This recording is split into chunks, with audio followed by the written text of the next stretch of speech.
বহু সিরিয়াল করতাম, সেখানে একটা অসাধারণ চরিত্রের মধ্যে দীনাদি উপহার দিয়েছিলেন। তারপরে ব্যক্তিগত কারণে অনেকদিন অভিনয় বন্ধ ছিল, এখন আবার করছো? এখন আবার শুরু খুব ভালো তো, অফ কোর্স। হ্যাঁ, এখন এই মুহূর্তে করছি না কিছু, কিন্তু আমার অভিনয় জীবন খুবই অল্প দিনে। তো সেক্ষেত্রে তুমি যেহেতু এতদিন অভিনয় জগতে রয়েছো, আমাদের মতো নতুন যারা অভিনয় করছে তাদের কি টিপস দিতে চাইবে?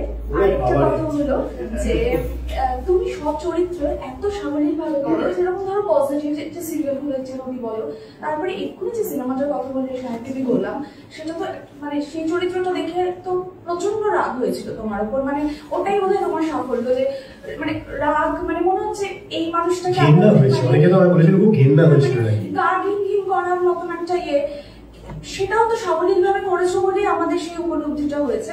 তো কিভাবে, মানে আমাদের এই টিপসটা এটাই চাই নতুন যারা অভিনয় করছি, যে সাবলীল ভাবে কিভাবে কোনো চরিত্র আমরা ফুটিয়ে তুলতে পারবো। আমি দুটো জিনিসই বলতে চাইবো, টিপস না, আমার নিজের, আমি যেটা ফলো করার চেষ্টা করি। এক হচ্ছে একটা চরিত্র হয়ে ওঠা আমার পক্ষে কোনোদিন সম্ভব না। আমি একটা চরিত্র শুনি, পড়াশোনা করি, বারবার স্ক্রিপ্টটা করি, এবং সেই চরিত্র কি কি ডেফিনেশন রয়েছে, সেই চরিত্রটা ঠিক কিভাবে লেখা হয়েছে, তৈরি করা হয়েছে, সেগুলোকে নিজের মধ্যে নিয়ে সেটাকে ফুটিয়ে তোলার চেষ্টা করি। লীনা দিয়ে এসছে, একটা খুবই কঠিন প্রশ্ন করেছে, যার উত্তর আমার কাছে নেই, তুমি ভালো বলতে পারবে। বলেছে যে যারা নতুন অভিনয় শুরু করছে তাদের জীবনে ভালো পারফর্ম করার জন্য এবং যাতে অনেক বছর কাজ করতে পারে, বেসিক কি টিপস দিতে চাও তুমি? আমাকে তো বলেনি, আমি বলেছি যে এটার উত্তর দেওয়ার আমার যোগ্যতা নেই, কিন্তু আমি ওটাই বলছি যে আমার মনে হয় যে সম্পূর্ণ একটা আলাদা চরিত্র হয়ে ওঠা বোধহয় খুব ডিফিকাল্ট। আমার প্রত্যেকটা চরিত্রের মধ্যে একটু হলেও আমি নিজে আছি, সুতরাং আমি ওইভাবে দেখি যে এই চরিত্রটা হয়তো আমায় তৈরি করতে হবে। আমি যদি ওই মানুষটা হতাম, আমি কিরকম হতাম, আমি সেটা করার চেষ্টা করি। এটা এক নম্বর। আর দু নম্বর হচ্ছে কনসিস্টেন্টলি চেষ্টা করে যাওয়া। ওই যে এফার্টটা আমাদের প্রথম দিন দিতে হয়, সেই এফার্টটা আমাদের সারা জীবন দিয়ে যেতে হবে, সেটা জেনে কনসিস্টেন্টলি কাজ করে। এর বাইরে তো আমার কোনো টিপস নেই। তুমি বলো কি কি প্রশ্ন করবে তুমি? একটা ছেলে প্রথম অনেক বছর আগে, কত বছর, 10 বছর হবে, 15 বছর, কি মাই গড, 15 বছর আগে গুটি গুটি পায়ে একজন নিয়ে এলো। যে নিয়ে এলো সেও আমার খুব স্নেহের, খুবই অনেক ছোট, সুশান্ত দাস। তখন ওর একটা শো আমাকে করতে হচ্ছিল, এসে অডিশন চলছে, এসে বললো দেখো, সবাইকেই দেখাতো, ওকে পছন্দ, ওকে পছন্দ, তাকে পছন্দ, একে নিয়ে এলো। বললো যে দেখো, তোকে একবার দেখে নাও কিরকম অভিনয়, এখনো খুব একটা কিছু পারে না, কিন্তু করে নেওয়া যাবে বলে মনে হচ্ছে, তুমি একবার দেখে নাও। এবার তুমি কোথা থেকে আসছো? বললো আমি মুম্বাই থেকে। আর কি করতে গেছিলে? বললো আমি মুম্বাইতে গেছিলাম। কি করতে গেছিলি? ক্লাস করতে, থিয়েটার করতে। চলে এলি কেন? তখন বললো আমি চলে এলাম কাজ করবো বলে। কারণ কি হিরো হতে চাও? না, ভালো কাজ করতে চাই। মনে আছে কি? হ্যাঁ। তো সেই বলেছিলাম যে টাকা নিয়ে ওখানে টাকার মতো আমার কাছে না, এখানে উত্তর হচ্ছে ভালো কাজ করতে চাই। হ্যাঁ, ওখানে টাকা পুড়িয়ে গেছে, বম্বে তো সাস্টেন করবে কি করে? একেবারে স্ট্রাগলার, একেবারে শুরুর দিন। তো তারপরে ফাইনালি আমাদের শোতে সিলেক্টেড হলো, মানে খুব যে মন পছন্দ করে সিলেক্টেড হয়েছিল তা কিন্তু নয়। তো হলো আর কি, হলো। আমি খারাপ ছিলাম, আমার থেকে বাকিরা আরো খারাপ ছিল, তাই? হ্যাঁ, একদমই তাই। একটা লুক ওয়াইজ দেখতে ভালো ছিল, ঠিকঠাক দেখছিল, তারপরে পড়াশোনা করেছে, খানিকটা ভবিষ্যৎ আছে, করে নিতে পারবে ধরে নিয়েছিলাম আমরা। কিন্তু তারপর যেটা হলো, সাত পাকে বাঁধা শোটার নাম, ওটা খুব হিট শো ছিল, শোটা খুব ভালো হয়েছিল, কিন্তু ওর এক্সপিরিয়েন্স কিন্তু খুব ভালো নয়। সেটা কি তুই বলেছিস? আমি তো তোর আজকে কথাগুলোই বলবো, আমাকে দেখে তো বিপদ করেছি। একটা খালপাড়ে শুটিং হচ্ছে, তো সেই খালপাড় ধরে ওর দৌড়লো আর কি, না দৌড়লো না, একটা কোনো খালপাড়ে শুটিং হচ্ছে এবং এটা তুমি মনে আছে, তোমার কিন্তু কম মনে আছে। খালপাড়ে শুটিং হচ্ছে এবং আমার সঙ্গে ভেন্দ্রিলা শুট করছে, আর ভেন্দ্রিলার বাবার চরিত্র অভিনয় করছেন সন্তু মুখোপাধ্যায়। এবার যারা সন্তু কাকুকে চিনতেন তারা জানেন যে উনি খুব শর্ট টেম্পার ছিলেন, এবং উনি মুখ খুললে যে কি কি ভাষা বেরোতো রেগে গেলে, তার কোনো বিশ্লেষণ আমি দিতে পারবো না এখানে। আমি খুব নতুন, আমি খারাপ অভিনয় করছি, টাক ফাটা রোদ্দুর, জুন মাস, খুব কম, মে মাস বা জুন মাস। এবার 7-8টা নট গুড শট হয়ে গেছে, এনজি শট, মানে 7বার কাটা হয়েছে।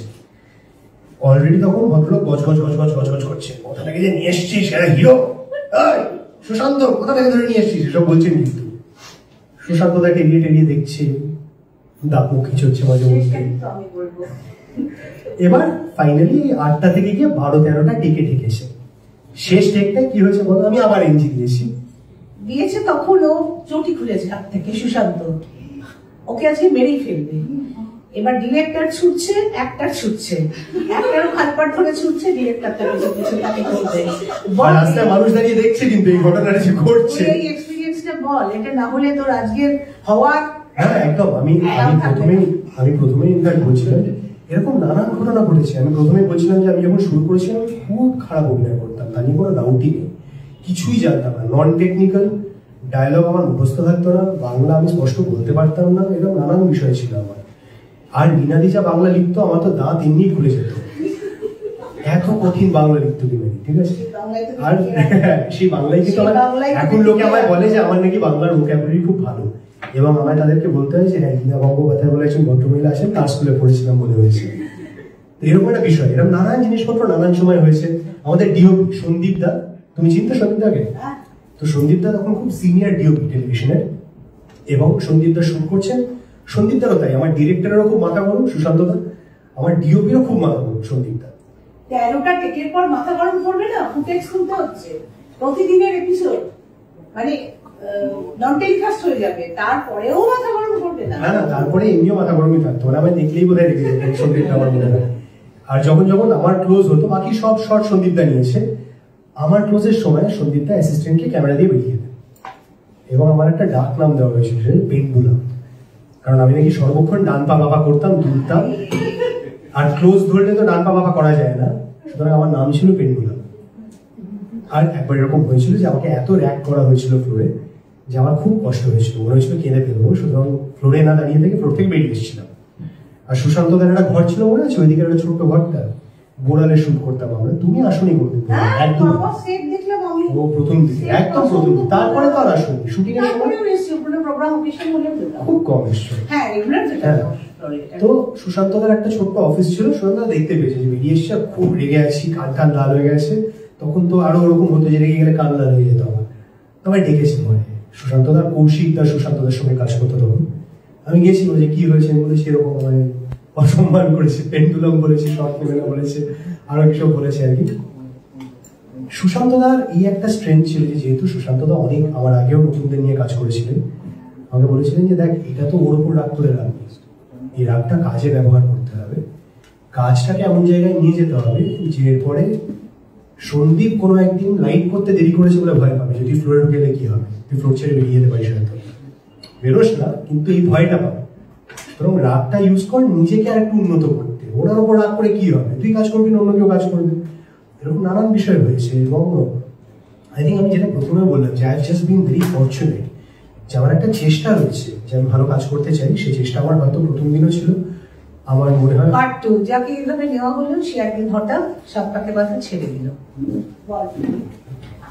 এটা আর কি তুমি বল না, তুই বল কেন ছাড়লি, তো বলতে হবে। একটি সিনেমা অফার করা হয়েছিল আমাকে, সিনেমার নাম এলার চার অধ্যায়, বাপাদিত্য বন্দ্যোপাধ্যায় ডিরেক্ট করছিলেন, আমি অতীন চরিত্র অভিনয় করলাম। এবং একে তো তখন আমার অনেকদিন ছুটি দিয়েছিল, তখনকার দিনে সিনেমা শুটিং হতো আমাদের 32 দিনের শিডিউল ছিল, 32 দিনের শিডিউল ছিল, সেটা অনেক দিন। একটা ডেলি শোবে হিরো 32 দিনের শুটিং মানে প্রায় 40 দিন থাকবে না, নেক্সট টু ইম্পসিবল, কেউ ছাড়তে পারে না। আমার খুব কপাল ভালো, খুবই, এবং আমার চ্যানেলের লোকজন বা সুশান্ত দা, সুজয় দা কো প্রডিউসার ছিলেন, এরা সবাই আমাকে অনেকটা স্নেহ করতে বলে, যদিও সুশান্ত দা খুব রেগে গেছিল, মেরে ফেলতো হয়তো একটু হলে আমাকে, কিন্তু তবুও অ্যাডজাস্ট করেছিল ডেট এবং আমায় শুট করতে দেওয়া হয়েছিল। কিন্তু ওই সিনেমাটা যখন আমায় সই করতে হয়েছিল, তখন আমাদের প্রডিউসার বলেছিলেন যে রিলিজের আগে আমাকে সিরিয়াল ছাড়তে হবে, এবং সেই জিনিসটা তো আমি তখন আর সাহস করে বলতে পারি সুশান্ত দাকে, সই তো করে চলে এসেছি, কি করে বলবো, এমনি সিনেমার জন্যই ছাড়বে না, তারপর মারবে সেটা আলাদা কথা। তখন আমারও বয়স কম, মারতোই, বলছি তখন তো আমি মারই খেতাম, কোনো বকাবকি নয়। তো সেটা বলতে পারিনি। এবার যত সিনেমা রিলিজের দিন গড়িয়ে আসছে তত আমার তো হার্টবিট বেড়ে গেছে, এবার আমায় বলতে হবে, কি করে বলবো। এবং ফাইনালি একদিন গিয়ে বলি যে এই সিচুয়েশন, আমি তো এগ্রিমেন্ট সই করে এসেছি যে আমার সিরিয়াল ছাড়তে হবে। আর অনেকদিন সুশান্তটা খুবই রেগেছিল, অনেক দিন পর্যন্ত। বাট আমার মনে হয় কোনো একটা সময় কোনো একটা দিন হয়তো মনে হয়েছে যে ওইটা চেষ্টা করেছিলাম বলে তার পরবর্তীকালেও কিছু সিনেমা করেছি, এখনো চেষ্টা করছি। হয়তো মনে হয়েছিল যে আমার খিদে ছিল একটা, যে আমি সিনেমাও করতে চাইছি বলে, সেখান থেকে কোথাও একটা ক্ষমা করে দিয়েছিল, ভুলে গেছিল যে হ্যাঁ ঠিক আছে, বাচ্চা ছেলে করেছিস, ঠিক আছে। বাট আমার বিশ্বাস যে ওই সময় আমি অত ছোট ছিলাম বলে হয়তো ওইভাবে করেছিলাম। আর একটু হয়তো ম্যাচুরিটি থাকলে ওইভাবে করতাম না, একটু বেটার হ্যান্ডেল করতাম। হ্যাঁ, না আমি যখন বলেছিলাম যে করবো না, তখন আমি 4 মাস শুটিং করেছিলাম তারপরে, যাতে গল্পটা চেঞ্জ হতে পারে, অন্য একজন আমার জায়গায় আসতে পারে। আর সুশান্তদা রেগে বলেছিল 1 মাসের মধ্যে ছেড়ে চলে যাবো। প্রথমে বলেছিল কেন ঠিক আগে থেকে আসতে হবে না। তারপরে কথাবার্তা বলে ওনাকে ঠান্ডা করে 4 মাস আমরা শুরু করেছিলাম, যাতে আমার এই গল্পটার একটা এমন জায়গা তৈরি হয় যেখানে আমার জায়গায় অন্য একজন আসতে পারে, সেরকম একখানা। এইগুলোই মনে পড়েছে তোমার এখন? ভালো কিছু মনে পড়ছে না আমার ব্যাপারে? দুর্ভাগ্য আমাদের যে সব খারাপ কথা মনে পড়ছে। ভালো কথাগুলো ফার্স্ট করে আপনাদের সঙ্গে যে ভদ্রমহিলা 15 বছর ধরে আমাকে দেখছেন, তার আমার ব্যাপারে একটা ভালো কথা মনে নেই। যে পেন গুলো দিয়ে গেছিস আমাদের একের পর এক, সেটা আমরাই জানি। এইবার ওর সিনেমার ফাঁকে তখন মনে হলো যে একটা টেলিভিশন শো করতে হবে। আর ও ঘটনাচক্রে আবার আমাদের একটু পারিবারিক হোক, কারণ আমার ছেলের বন্ধু, একটু আলাদা আবদার, আলাদা আল্লাহ সবসময় থাকে, সেই জন্য মাথায়ও চড়ে অনেক সময়, একদম ভীষণ। তারপরে বললো যে করতে হবে, আর আমরাও তখন কিন্তু অভিনয়টা আগের থেকে অনেক বেটার করে। এবং আমি এখনো মনে করি যে যত যাই করে থাকুক জীবনে, খুব বেশি আমি দেখিনি ওর কাজ। বললাম প্রত্যেকবারে প্রত্যেক জিনিসের জন্য ইনভাইট করা হয়, উনি আসেন না, দেখিনি মানে দেখতে চাননি না কি করছে ছেলেটা। না না, দেখতে চাই, দেখা হয় না, রাসও এখনো দেখা হয়নি। তো যাই হোক, যাবো দেখি। সেই রকমই আমার মনে হয় যে এখনো পর্যন্ত যাই করে থাক, ওর ইচ্ছে নদী শোয়ের যে চরিত্রায়ন, যে অভিনয়টাও করেছিল, সেটা আজ অব্দি বেস্ট। আমার এই সবগুলো বলে দিলাম, আমি তো ছিলাম না, তোর সঙ্গে তো আমার কোনো নেটওয়ার্ক হয়নি এর মধ্যে, তাহলে তুইও যা বিশ্বাস করিস আমিও তাই, এটাই ওয়েবলেন্থ। তো যাই হোক, তারপরে এসে বললো যে আমি একটু কাজ করতে চাই, আমরাও কোথায় করলাম, জানিলো ওকে বললো যে কর, ও বললো হ্যাঁ করবো, রাজি, করতে চাই। তারপরে ওকে আবার নেওয়া হলো। কি কি ছড়িয়েছিলি বলতো এই পর্যায়টায়? টেলিভিশন করতে এসে হ্যাঁ, মানে একটাই সমস্যা হয়েছিল। কি করেছিস বল? ইচ্ছে নদীর শুরুর দিকে একটাই সমস্যা হয়েছিল, ওটা না বললে আবার তোমার রেকর্ড হবে। হ্যাঁ বল। ইচ্ছে নদীর শুরুর দিকে একটাই সমস্যা হয়েছিল যে আমি যখন ইচ্ছে নদী করতে এসেছি, হ্যাঁ বলা হয়ে গেছে, আমাদের প্রোমো শুটের ডেট ফাইনাল হয়ে গেছে। আমি তখন বম্বেতে স্পিয়ার অরিজিনের একটা সিরিয়ালের অডিশন দিয়ে এসেছিলাম, এবং এর আগেও তো একটা অডিশন দিয়েছি, হয়নি, এটাও হবে নাই জানা কথা। সুতরাং আমি তো এখানে এসেছি হ্যাঁ বলে দিয়েছি, স্টার প্লাসের সিরিয়াল। হঠাৎ করে খবর এলো, একটি ইমেল এলো, পূজা বলে একজন তখন স্টারে চাকরি করতেন, তার ইমেল এলো আমার কাছে, স্পিয়ার অরিজিনকে সিসি করে, যে এই সিরিয়ালটা লিড তুমি করছো, তোমাকে আমরা ফাইনাল করেছি, লক করেছি, এবং স্পিয়ারের সঙ্গে তুমি দেখা করো অ্যাট দি আর্লিয়েস্ট। ভদ্রলোকের নাম ভুলে গেছি আমি এখন, যিনি করতেন না, হেড করতেন যিনি স্পিয়ার, যে উনি বাকি কথাবার্তা হ্যাঁ কারেক্ট। তো উনি বাকি কথা বলবেন এবং আমরা চ্যানেলে অমুক দিন চ্যানেলে মিটিং করবো, এইটা ওরা ইমেলে লিখে পাঠিয়েছে। যেদিন ইমেল পেয়েছি সেদিন বম্বেতে, এবং তার 2 দিন বাদে আমার কলকাতায় ফেরার কথা, কারণ তার পরের দিনই একটা প্রোমো শুট, যেটা ফার্স্ট দিন প্রোমো শুটটা ছিল দুজন প্রধান নায়িকাকে নিয়ে, এবং তার পরের দিন আমার প্রোমো শুট আর কি। এবার আমি সারা রাত ঘুমোতে পারিনি, যে হিন্দি সিরিয়ালে লিড অফার করেছে, এ বাবা কি করে না বলবো, এদিকে হ্যাঁ বলে বসে আছি, তার প্রোমো শুট। তো আমি বম্বে থেকে তারপরের দিন ভোরবেলা, সারা রাত ঘুমোতে পারিনি এই টেনশনে। পরের দিন ভোরবেলা কলকাতায় এসেছি, এসে তোমাদের প্রোমো শুটের ফ্লোরে গেছি, কৌস্তুবিদি দাঁড়িয়ে আছে ফ্লোরে। কৌস্তুবিদি আছে একা ছিল নাকি মধুজাতি ছিল? হ্যাঁ কারেক্ট, কৌস্তুবিদি মধুজাতি দুজনেই ফ্লোরে দাঁড়িয়ে আছে। আর আমি খুব কাছামাছি মুখ করে এটা বলতে গেছি যে এটা আমাকে দিয়ে করিও না, আমাকে একটা হিন্দি সিরিয়াল তোমাদের চ্যানেলে অফার করেছে, আমাকে এটা করতে, আমি করতে চাই। এবার ওটা বলেছি, অবভিয়াসলি তারা তো রেগে বোম বলেছি এইসব হবে না, কি করে ছাড়বো, কেন ছাড়বো, কোনো ব্যাপার না, আমরা কথা বলে নিচ্ছি ইন্টারনালি, করতে হবে না, এটাই কর। এটা তোমাকে কি বলতে পেরেছিলাম, তোমার কথা বলতেও পারিনি। এই সিরিয়ালটা, আমি হিন্দি সিরিয়ালটা ছাড়লাম খুব দুঃখ পেয়ে, খুবই দুঃখ পেয়ে, যে হিন্দি সিরিয়ালের হিরো, স্টার প্লাসের হিরো, তখন তো খুব বড় ব্যাপার। 4 মাসে শোটা বন্ধ হয়ে গেছে, এবং ইচ্ছে নদী আমার ক্যারিয়ারের টার্নিং পয়েন্ট। যে আমার যা লয়াল ফ্যান বেস, অডিয়েন্স তৈরি হওয়া, মানুষের ভালো লাগা, সবকিছু শুরু হলো ইচ্ছে নদী থেকে। এবং আজকের দিনেও ইচ্ছে নদী remains the most important part of my life. সুতরাং যদি এটা করতাম ভুলবশত, নিজের লোক দেখালো ভগবান আমাকে, যদি ওটা করতে পারতাম, তাহলে ওই সিরিয়ালটা 3 মাসে বা 4 মাসেই বন্ধ হতো, এবং ইচ্ছে নদী অন্য কেউ করতো। আর সে আজকে তোমাদের সামনে এখানে বসতো, বসে গল্প করতো, আমি হয়তো বম্বেতে বসে খুব ডিপ্রেশনে কাটাতাম, আর কেউ বিষয়ে কাটাতাম। দিত মনে হয় না, আর আমারও মনে হয়। তো এইটা করেছি কি, এইরকম তুমি খারাপ কথা বলেছো, দুটো ভালো কথা বলো আমার ব্যাপারে, কি বলতে পারো যে আমার ব্যাপারে এমন কোনো জিনিস? আমি আরো ভালো কথা বলছি না, এটা আমার একটা প্রশ্ন, আবার ভালো কথা বল, আমাকে বলা দিন। এটা আমার প্রশ্ন আছে যে এই যে ধরো তুমি গত প্রায় 16 বছর ধরে লিখছো, তাই তো? সিরিয়াল লিখছো, 20 বছর ধরে টেলিভিশন লিখছো, এবং প্রডিউস করছো বোধহয় 15 বছর ধরে। আমাদের প্রথম প্রোডাকশন 2011 তো 14 বছর ধরে প্রডিউস করছো। এর মাঝখানে নানান অভিনেতা, নানান নায়ক, নানান নায়িকা স্টার্ট ধরছি, সঙ্গে তার আগে টিভিতে বিনিধান বই করেছি 2009 থেকে তোমার প্রোডাকশনও শুরু। ঠিক আছে, এতগুলো বছর, 16 বছর। এই 16 বছরের মধ্যে এত অভিনেতা, অভিনেত্রী, হিরো, হিরোইন, নতুন লঞ্চ, হিরো তৈরি করা, সব আছে তো, স্টার তৈরি করা। এবার বলো যে এমন আমার মধ্যে দুটো জিনিস, ভালো খারাপগুলো বলতে বলছি, এগুলো আলাদা করে বলো, যেগুলো তুমি আর এই এতজন অভিনেতা স্টারদের মধ্যে দেখো। দুটো না বলতে পারলে একটা বলো, কিন্তু ভালোই বলবো, খারাপ করে বলবো। আমি খারাপ একটু বলবো, বলো বেশ। শর্ত এইটাই, যদি খারাপ বলতে দাও তাহলে দুটো ভালো। আচ্ছা, দুটো ভালো, দুটো খারাপ। দুটো ভালো, দুটো খারাপ বলছি না, একটাই খারাপ। একটা খারাপ হচ্ছে ভীষণ চরিত্রে ঢুকে যায়। ভালো তো, সব দিক থেকে ভালো কি?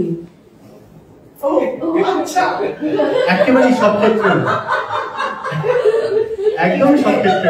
আর আমি তো রিনাবি বলে কিন্তু মাতৃসম, আমি তো আর এবিসি যেতে পারবো। বলেছি আমার গড মাদার, প্রথমে বলেছি, কিন্তু সেই জন্য তো আমি বলতে পারবো না। ও এত বেশি চরিত্রে ঢুকে যায়, বাস্তব এবং রিল গুলিয়ে যায় অনেক সময়। না, অনেক ছোটবেলায় হয়েছিল, বড়বেলায় হয়নি, জোর করে বললে হবে। তার অনেক সাফারিংস আমাদের এসেছে, তার জন্য আমরা নদীতে বলবো না, নদী থেকে সাগর, ওটা আমি বলবো না, কিন্তু ভালো চরিত্রের মধ্যে ভালো। ইন এ ওয়ে আমি তো প্রশংসাই করলাম। হ্যাঁ, এটা ভালো বলবে, এটা ভালো বলবে, এটাও ভালো, মানে খারাপ বলবে এখন, ভালোই বলবো। আর একটা হচ্ছে ওর ব্যবহার খুব ভালো, এটা ছোট বড় সকলের সঙ্গে। আমি জানি না ও স্টার হয়েছে কিনা, কারণ আমি ওইভাবে দেখি না ওকে, বাইরের লোক বলতে পারবে কতটা স্টার হয়েছে, কতটা ভালো অভিনেতা হয়েছে, আমি সেটা বলতে পারবো না। আমি ওইভাবে জাজই করি না মানুষকে। দুটোর মধ্যে অনেক পার্থক্য আছে, ভালো অভিনেতা আর স্টারডম দুটো আলাদা, কমপ্লিটলি ডিফারেন্ট। সুতরাং আমি ওটা বলতে পারবো না। আমার কাছে ও খুব কাছের একজন ছেলে, যাকে বকা যায়। এখন তো ছেলে মেয়েদের বকাও যায় না, কিন্তু আমাদের জেনারেশনকে বকা যায় না। না না, কি বলছো? যায় না এখন, মানে একটা রুল দেওয়ার ব্যাপার থাকে, আমি তোমায় স্পেস দেবো কি দেবো না সেটাও নেই। সেটা ভালো জিনিসই বলেই আমি মনে করি। আর একটা জিনিস হচ্ছে ব্যবহারটার কারণেই ওর মধ্যে একটা এই মিষ্টি ব্যবহারটা আছে বলে সকলে ওকে পছন্দ করে। এইটা ভালো, এটা সারা জীবন থাকে। আমি আশীর্বাদ করছি যে সারা জীবনই এটা থাক। ব্যবহারটাই মানুষের সম্পদ, আর কিছুই থাকে না। তুমি কি ব্যবহার করছো সেটাই তোমাকে প্রজেক্ট করে, নট ইভেন তোমাকে, তোমার ফ্যামিলিকেও প্রজেক্ট করে। তো সেই কারণে ব্যবহারটা ভালো রাখা দরকার। আর এইগুলো তো সব ফলস, যত মানে আমি খুব স্টার হলাম তাই একটা এয়ার নিলাম, এটা তো মানে হয় না। যত কাছের হবে তত বেশি করে মানুষের কাছে অ্যাপিলিং হবে ব্যাপারটা, সেটাও করে। এটা আমি ভালো সেন্সেই বললাম।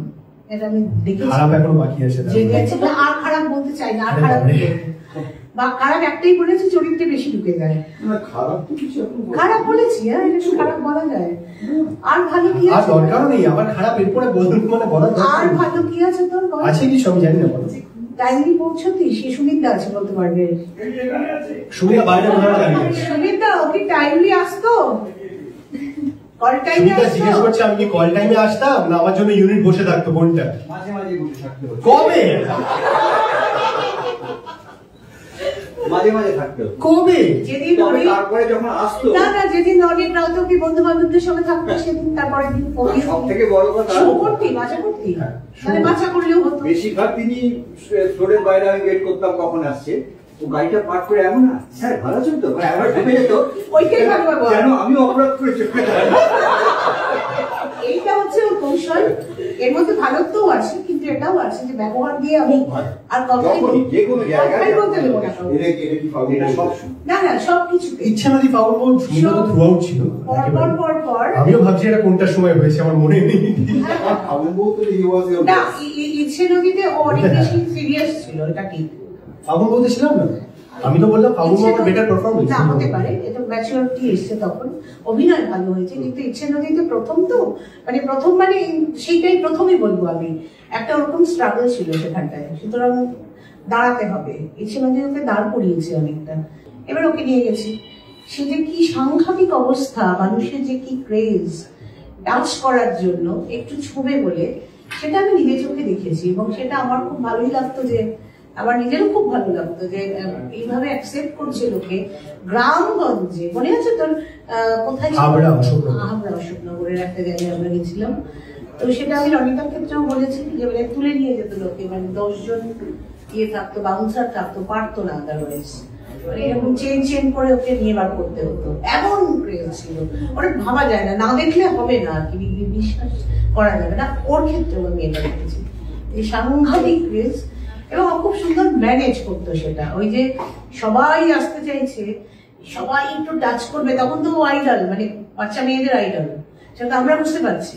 এবং তারা সেই ফোন নাম্বার নেবে, একটু কথা বলবে, একটু ছবি নেবে, সেইটা খুব সুন্দর ম্যানেজ করতো, খুব প্রফেশনালি ম্যানেজ করতো, কিন্তু কাউকে হার্ট করতো না। এই দুটো ভালো, একদিকে আর বেশি বলতো আর দরকার নেই বাবা, আমি তো ভয় ছিলাম কি বলবে কে জানে। কিন্তু আমি অনেকক্ষণ ধরে অনেক কিছু বলেছি, তার মধ্যখানে এবার সিনেমা তুই বলতে পারিস সেখানে, তোর ছবির কথা, তোর আগামী প্ল্যান কি আছে সেগুলো বল। একটা ছবির কথা আমরা আলোচনা করছিলাম তোমার আসার আগে, আর এবং প্ল্যান আছে আগামী প্ল্যান তো অনেকদিন ধরে রিনাদিকে বলেছি যে এর আগে সিনেমা বানিয়েছে দেবদাকে নিয়ে, আমাকে কাস্ট করেনি, তো এর পরে কি তুমি কিছু বানাবে যেখানে আমাকে কাস্ট করা সম্ভব? সবার সামনে যে আমাকে দিয়ে তুই পড়া, হ্যাঁ, না না, এটা যে আমি এত বছর ধরে চাইছি, তুমি কবে বানিয়েছিলে বলো লাস্ট সিনেমাটা? অনেকদিন আগে তো 2000, সিনেমাই বানাই না। না 2019, 20, না মাটিটা প্রথম ছবি ছিল, সাজবাজি ছিল 2019-এ না 18-এ, 20 না গো, আগে 20 না আগে, লকডাউনের আগে রিলিজ, হ্যাঁ লকডাউন কবে হলো? 20-তে, তাহলে 19-এ। 2019-এ রিলিজ করেছিল সাজবাজি। আমি তোমাকে তার মানে 2018 থেকে বলছি, যখন তুমি মাটি লিখছো তখন থেকে। আমি তো সিনেমা করা ছেড়ে দিয়েছি। কেন ছেড়ে দিয়েছো? এরকম বলা যায় নাকি? মানে এখন আর করছি তুমি বলো তুমি বানাতে চাও, তুমি কি করে বানাবে, কবে বানাবে, তারপর আমি এসে চেপে ধরছি তোমাকে যে কবে সিনেমা বানাবে। বানাবেই খবর পেলেই চলে আসি। না আমি বলছি তার মানে পরের সিনেমা যবেই বানাবে, সেটা ধরো আজকে বানালে আজকে, আজ থেকে 20 বছর বাদে বানালে 20 বছর বাদে, কিন্তু তারা কি আমাকে নিয়ে বানাবে? ওই তো খবর পেলেই না, চলে আসি। ওইরকম ভাবে হবে না। তুই কিভাবে আমাকে সে তুমি লুকিয়ে লুকিয়ে বানিয়ে ফেলবে, আমি সব লক হওয়ার পরে পেপারে পড়বো সিনেমা লুকিয়ে যে বানাবে। লীনা গঙ্গোপাধ্যায়ের পরের ছবির নায়ক, এটা কি একটা অ্যানাউন্সমেন্ট দেখলাম আমি, যিশুদা পরের ছবির নায়ক, তাই তো? এটা তো হয়ে গেছে বাবা, এটা অপেক্ষা। এরকম নানান জিনিসপত্র এই যে আমি পড়বো, তাহলে আমাকে নিয়ে করতে কি অসুবিধা? কোনো অসুবিধা নেই। তাহলে কেন করছো না? তুই তো ঘরের ছেলে, যে কোনো ঘরের ছেলে কাজ করবে না? হ্যাঁ করবে। হ্যাঁ, বাইরের ছেলেরা কাজ করবে, ঘরের ছেলেরা না? ছোটবেলা থেকে মা বাবারা কি বলছে? ঘরে ছেলেরা বলে ঘরটা মুরগি বলছে। ও ঘরকা মুরগি বলেছে। না সেটা বলিনি, বাড়িতে কি বলতো যে সবাইকে আমি বাইরের লোকজন দেবে, তারপর তুমি খাবে, এটা এরকমই তো। আরে বাবা, এইটা কোনো মানে, এটা বলো তো তুমি। একটা মামাকে চ্যারিটি বিগিনস এট হোম। একদম, ওটাও একটা কথা।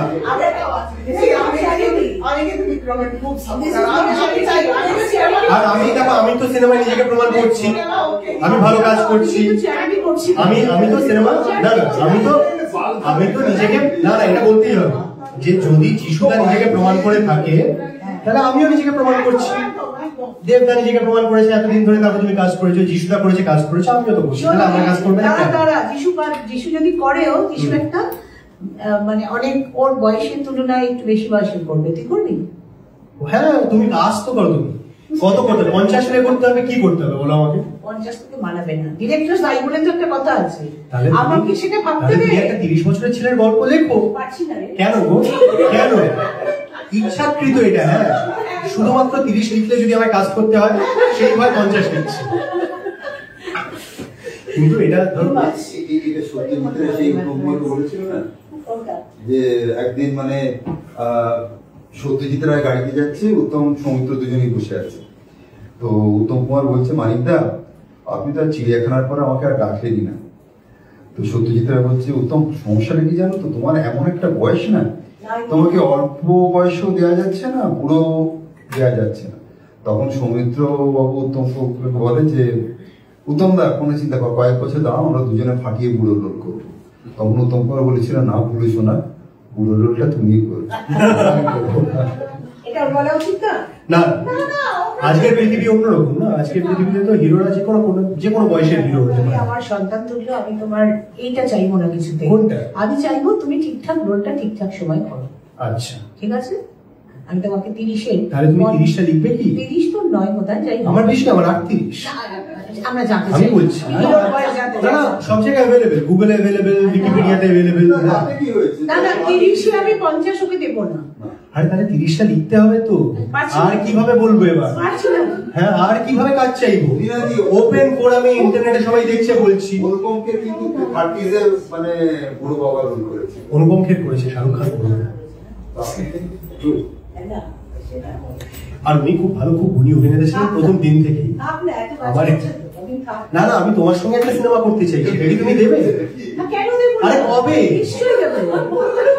এরকম করলে হবে না। 100 বার দেবো, তার আগে একটা স্টার প্লাসে সিরিয়াল করে দাও, তারপর তুমি স্টার প্লাসে যেদিন 100 এপিসোড করবে আমি তোমার জন্য করবো। কোনোদিন করবো না। স্টার প্লাস করছে তো 100 এপিসোড করো, একটা করবো না। প্রডিউস করো, আমি করবো। আমরা প্রডিউসার, আমি লিখি, আমি তুমি তো প্রডিউসারও, তুমি কি I am not a producer বললে হবে না? না না, ওটা তো সেই হ্যাঁ। ডিপার্টমেন্ট, আমি লিখি, তো আমি তুমি যেদিন তোমার যেদিন মনে হবে তুমি এমন গল্প বলতে চাও যেটা ওই 120, 140, 150 এপিসোড। প্রডিউস করছিস কে? তুই? হিন্দিতে প্রডিউস সব খবর আমার কাছে থাকে কিন্তু, হ্যাঁ। এই যাকে ফোন করেছিস সে আবার আমাকে ফোন করে। এমনিও বলতে আমাকে লক তো হোক। খুব ভালো। ইচ্ছেমতি করেছে সিরিয়ালের একটা মানে খুব ভালো একটা মানে আমরা সত্যি কথা বলতে কি তোমাকেও ভালোবাসতে শিখেছি ইচ্ছেমতি থেকে, মানে এত সুন্দর একটা গল্প। তোমাকে এটাই বলতে হবে, মানে কিচ্ছু শোনা যাবে না। হ্যাঁ, লীনাদির ইচ্ছে নদী দেখে আমাদের কিন্তু লীনাদিকেও ভালোবাসা, ভালো লাগা, মানে সত্যি কথা বলতে একটা ভালো সব বেকার তার আগে ইষ্টি কুটুম জল। তার আগে হিরোগুলোর প্রতি ভালোবাসা আসেনি বলে শুনলে তো। আমার কেন, আমার বক্তব্য হচ্ছে যেভাবে আমি একটা কথা বলতে চাই এখানে। তোমার সব সিরিয়াল আমি দেখেছি, কিন্তু আজকে বিক্রম সামনে আছে বলে তুমিও আগেও জানো, আমি আগেও বলেছি, ইচ্ছে নদী আমার কাছে সবার উপরে। হ্যাঁ, মানে এটা হচ্ছে একজন, এটাই তো আমার কাছে একদম, আমি জানি না লীনাদির কাছে ইচ্ছে নদী কখনো করে আসে। হ্যাঁ, এটা মানে অদ্ভুত একটা গল্পটার মধ্যে একটা ফ্লো, একটা ভালো লাগা, একটা একদম দুজনের যে ওই সোনালি, হ্যাঁ মানে ওটা, হ্যাঁ মানে এটা সবাইকে, সব বয়সের লোককে, সব মানে শিক্ষা, গ্রাম, টাউনশিপ, শহর, সব মিলে। হ্যাঁ, তো সেই রকম একটা সিনেমা আমরা এটা আমি বলতে চাচ্ছিলাম যে যেভাবে ইচ্ছে নদী আমাকে টেলিভিশনের ক্ষেত্রে, সত্যি তখনকার দিনে আমি টেলিভিশনের ক্ষেত্রে টেলিভিশনের অভিনেতাদের মধ্যে সব থেকে পপুলার কয়েকজন অভিনেতার মধ্যে একজন হতে পেরেছিলাম, তাই তো? ঠিক সেইভাবেই আমার সিনেমার ক্যারিয়ারের ইচ্ছে নদী লাগবে দরকার, তাই না? সেটা হ্যাঁ এত করতে তো পারি কি রে বাবা, কিন্তু বলছি আমার সিনেমার ক্যারিয়ারের ইচ্ছে নদী, ইচ্ছে নদী এখনো হয়নি, না ইচ্ছে নদী এখনো হয়নি, কারেক্ট? হ্যাঁ ইচ্ছে নদী হয়ে গেলে তো অন্যরকম হতো বিষয়টা, তাহলে তো দর্শকরাও চাইছে, ওকে একটা চাইছি। হ্যাঁ আমরা ঠিক আছে, তাহলে আমি ভাবলাম আপনি শুরু করলেন মাঝ থেকে। একটু তাড়াতাড়ি ভাবুন একটুখানি। ভীষণ বয়স হয়েছে, এখন সব স্লো, রিফ্লেকশন স্লো। সমস্যা হচ্ছে আমারও তো বয়স বাড়ছে, তাই বলছি একটু তাড়াতাড়ি ভাবুন না। এবার আমরা হ্যাঁ। যেটা করব এই বিষয়টা থেকে হ্যাঁ। আমি একদম ওপেন ফোরামে প্রশ্ন জানতে চাই। বলুন। বিক্রমের কাছে যদি কোনো প্রশ্ন থাকে। আমাদের হয়ে গেছে। হয়ে গেছে সব। দু তিনটে প্রশ্ন, চারটে প্রশ্ন করেছি। আচ্ছা, আমরা টোটাল 10টা প্রশ্ন নেব। যদি মনে হয় আপনাদের কিছু প্রশ্ন আছে বলুন। আর রাত হচ্ছে, ওকেও ছাড়তে হবে, সবাইকে বাড়ি যেতে হবে। কিছু প্রশ্ন থাকলে অভিনেতা বিক্রম এটা আপনাকে একটু নিতে হবে। যতটা জেনেছি মানুষ অভিনেতাকে আরেকটু ভালো করে এখানে জানলেন এবং সেটা খুব ইমপ্রেসিভ এবং খুব টাচি। হ্যাঁ, এবং লীনাদি আসার পর তো জমে গেল। আমি ওয়েট করছিলাম ও কখন আসবে। আরো গভীর ভাবে এবং রসবোধে যেভাবে জানলাম সেটা মনে থাকবে অনেকদিন। এতটা কর্ডিয়াল এবং এটা অনেকদিন মনে কত থাকবে। কথাই যে বলতে পারলাম না, হাসপাস করছি, কিন্তু উপায় নেই, বলবো না। এই যোগ একটু অবশ্যই সময় আবার অন্য হ্যাঁ ঠিক তাই অন্য ফোনে একদিনে সব করে দিলে বসি। আমি তোমার আসার আগেও এটা বলেছি, আমি আবার বলছি যে আমার এই ইন্ডাস্ট্রিতে অবশ্যই আমার তো কোনো গডফাদার বা গডমাদার কোনোদিনই ছিল না সেরকম ভাবে, এবং ভবিষ্যতে কোনোদিন হবে কিনা আমি জানি না। কিন্তু একটা মানুষ যে সত্যিকারের আমার একদম মাতৃস্থানীয় মায়ের মতো, আমার জীবনের সব থেকে খারাপ সময় ঠিক মা যেরকম ভাবে দাঁড়িয়ে থাকতেন তিনি সেভাবে দাঁড়িয়ে থেকেছেন। এবং যদি লীনাদি ওই সময়, এটা খুব it's a very honest confession, যদি লীনাদি ওই সময় দায়িত্ব নিয়ে কাজে আমায় না ফেরাতো 2017 এবং 2018 মাঝখানের ফেজটা, তাহলে আমার ক্যারিয়ার আদৌ কতটা রিভাইভ হতো, আমি আজকের দিনে দাঁড়িয়ে যে কাজগুলো করছি সেগুলো করার সুযোগ পেতাম কিনা, বা আমাকে কিরকম কাজ করতে হতো বাধ্য হয়ে, আমি জানি না। And that's a very honest thing that I am saying.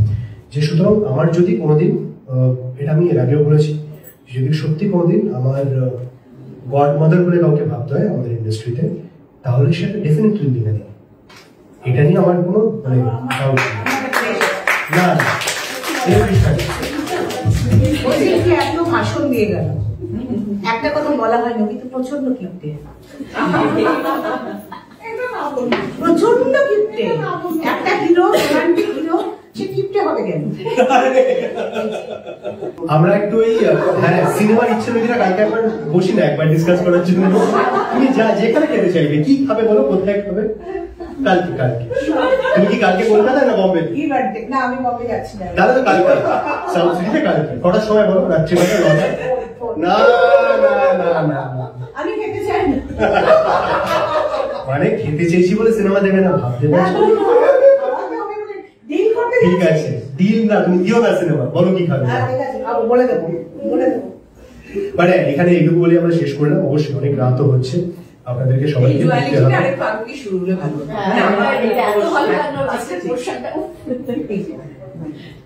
Late করে এসছেন। আর কিছু যদি কোনো প্রশ্ন থাকে, আমরা তো আরো 10টা প্রশ্ন ভেবেছিলাম, না, টোটাল 5টা হয়ে গেছে। 5টা হয়ে গেছে। আর যদি কারোর কিছু বলার থাকে, কোনো প্রশ্ন থাকে, আমরা খুবই খুশি হয়ে শুনতে রাজি আছি। তাহলে একটা ছবি একটা ছবি বেরোনোর সময় অবশ্যই তুলবো একদম।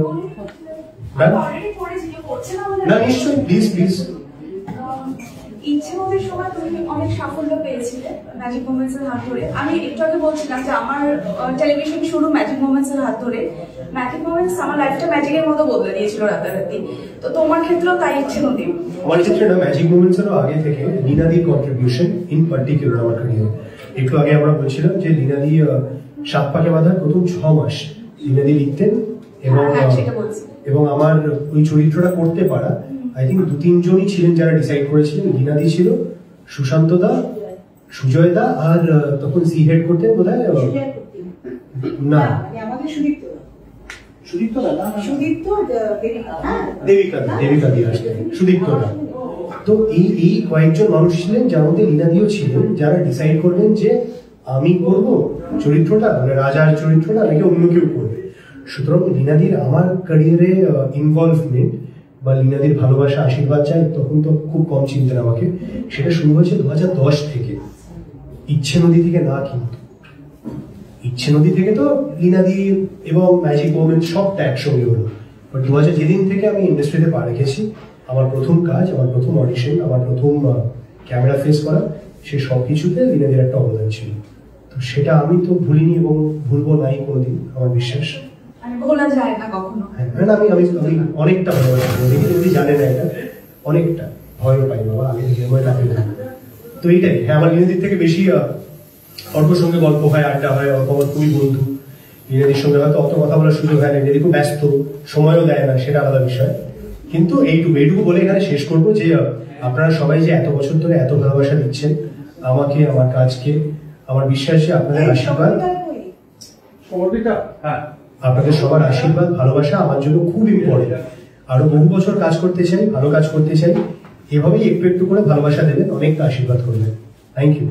তুমি কিছু বলবে? ও আরো ভালো করুক, মানে এই যে শুরু একদিন হাত ধরে হয়েছিল, যত এগোবে তত সেই দিনটা মনে পড়ে আমাদের। সত্যি সত্যি ছেলেমেয়েরা ভালো করলে খুবই ভালো লাগে। অনেকেই ধরো ইন্ডাস্ট্রিতে অনেক কিছু করছে, অনেক নামডাক হয়েছে, বেশিরভাগই কিন্তু তারা মনে রাখে। এবং মনে রাখা মানে কি, দেখা বলে ভালো করে কথা বলা, অথবা সামান্য যোগাযোগ করাই, এর বাইরে তো আমাদের কোনো এক্সপেকটেশন নেই। তো সেইটা বিক্রমের মধ্যে অনেক বেশি আছে, অন্যদেরও আছে, এটা আমি বলবো না যে নেই। অনেকেই তো মানে তৈরি হয়েছে বা প্রথম সুযোগ পেয়েছে, কেউ না কেউ দেয় ঘটনাচক্রে, আমার কাছেও কেউ কেউ এসছে। তো সেই কারণেই ওরা ভালো করলে আমাদের ভালো লাগে, আরো অনেক ভালো করুক। মনে মনে সবসময় এটা চাই যে ওরা খুব ভালো করুক, একদম টপে করুক।